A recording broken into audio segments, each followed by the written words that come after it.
So let's talk about reincarnation. Reincarnation, the idea of reincarnating.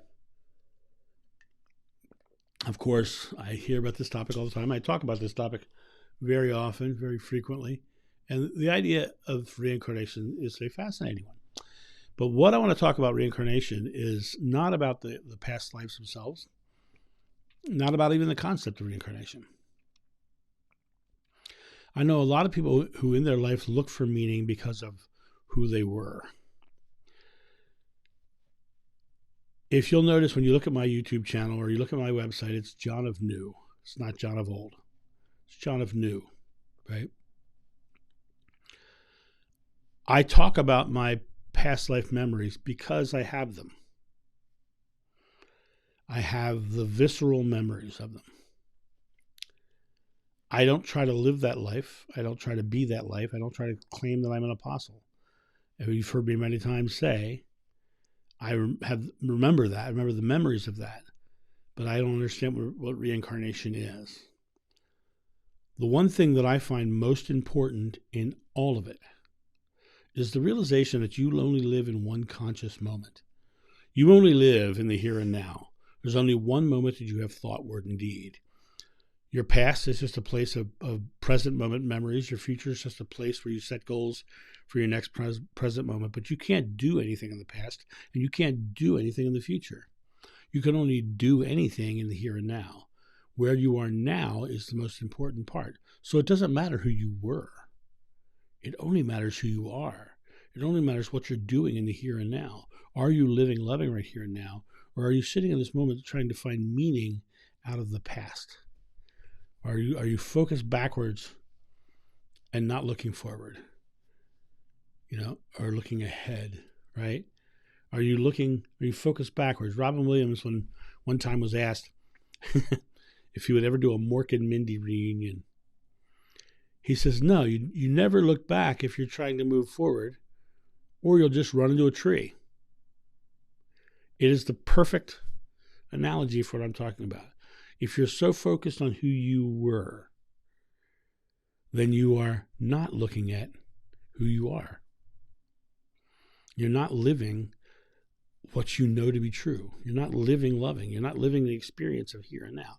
If you're judging others, it's because in the past you felt you had to be right. You feel that what you've chosen to believe has to be right, so I have to judge others.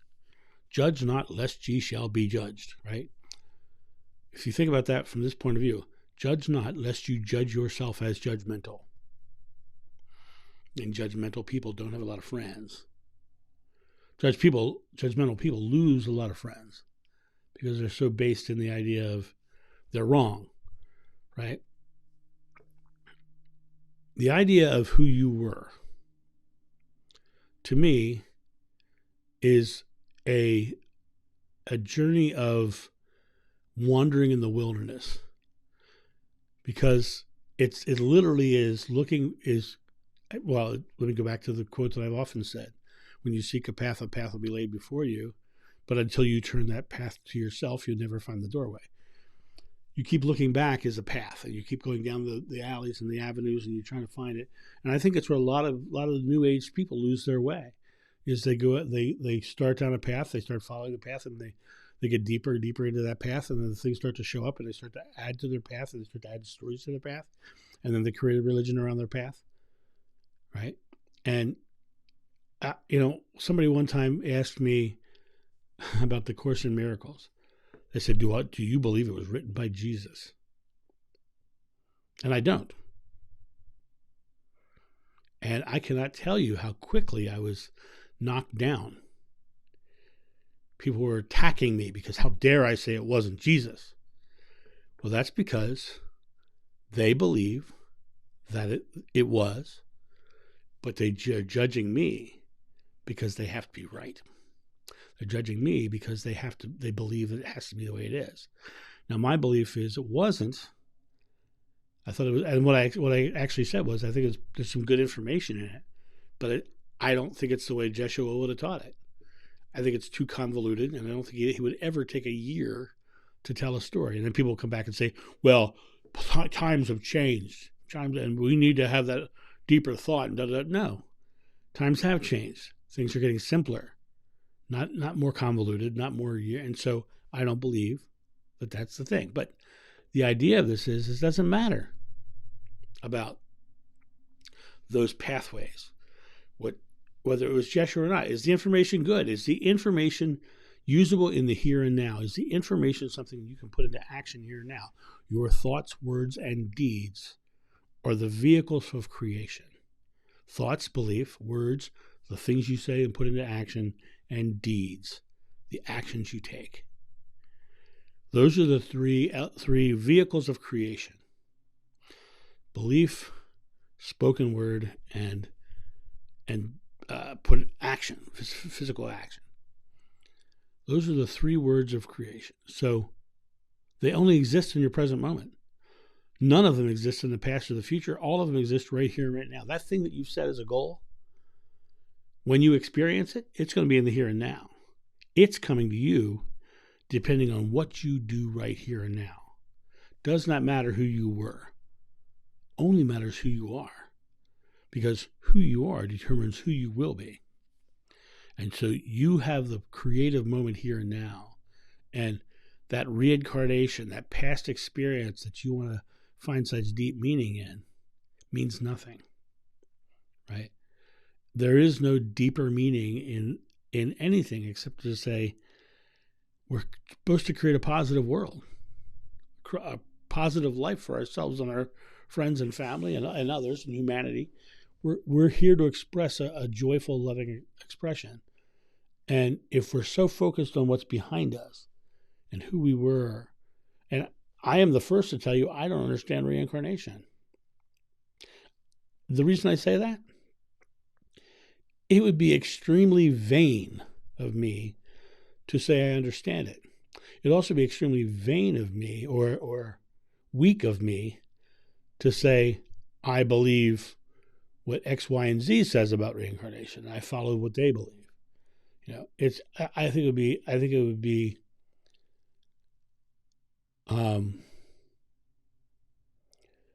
it would be closed-minded to choose one school of thought and say that's what it is. Because the idea of saying this is what it is means somebody else has to be wrong. Means the majority of the world has to be wrong or whatever. In Christianity, the thing of I recently watched the movie Contact, and the one guy didn't believe in God, but he said he believed in God so that he could get he could be the astronaut who went on the trip, right? So but the idea was that nobody would let him go unless he believed in God, and to me that was, I don't think God should come into play, especially in a situation where you may speak with another species who might not believe in your God, right? I think you need to stay, and I'm going to greet another race lovingly. I am going to greet another species lovingly. I'm going to greet another gender lovingly. I'm going to greet another child lovingly. I'm going to greet another people, another animal lovingly. I'm going to greet the world lovingly. That's the lesson of reincarnation, is that we're here to experience and do these things, but we have to do it here. We can't stay focused on who was and what and where and not why and how. And I'm going to say this again. I am constantly asked to validate people's biblical lifetimes. Constantly. I've met multiple Peters. I've met multiple Mary Magdalens. I've met multiple Mother Marys. I've met multiple James and Thomas. I've met multiples. The weirdest part is that I've only met one or two who have the visceral memories like I do. And the interesting thing about that is those one or two don't want to be public. They don't want to be out there. And I think that's fascinating because they're not looking, they're just trying to figure out their life and trying to figure it out. And I'm in contact with a couple but I don't validate, because after The Messengers was written, about Nick Bunick. Everybody wanted to be validated as an apostle. Everyone wanted to be that important person. I had someone who came to me in Baltimore and really wanted to be Peter, and told and he asked me about it, and I was like, yeah, I said, Peter, he taught, I never said he was Peter. I got emails later that said that I validated that he was Peter, and I never validated anything. I don't validate, and the reason I don't validate, unless I feel it. If I feel it, but I don't want anybody coming to me hoping I'll feel it. I want people to live here and now. I want people to live in this moment. I want people to come to this moment and realize whoever they were in a past life is just a memory, right? It's and reality. My own personal belief about this is that I may just be tapping into the memories and the oneness of God. I may not, in any way, shape, or form, be the reincarnation of John, but I have those memories, right? So for me, it's important to realize that it does not matter who you were. Only matters who you are. Because once you go down that rabbit hole of who you were, then you go into the mystery schools and the esoterica and the religions, and you start to venerate yourself, and your ego gets out of balance towards the narcissistic side, and you start to have problems. I never want to come to a point where I feel that what I'm saying judges another. That's why if you read the comments, I constantly say, I respect your beliefs, because I do. I can truly respect someone's beliefs and think that they're living in fear, but it's not for me to say they're not allowed to. We're here to experience our fear. As far as living from the reincarnation standpoint of who I am, it's I am, which is God's name, not I was. You are one with I am. Stay in the I am. You guys have a great day, and I'll talk to you soon. See you. Bye.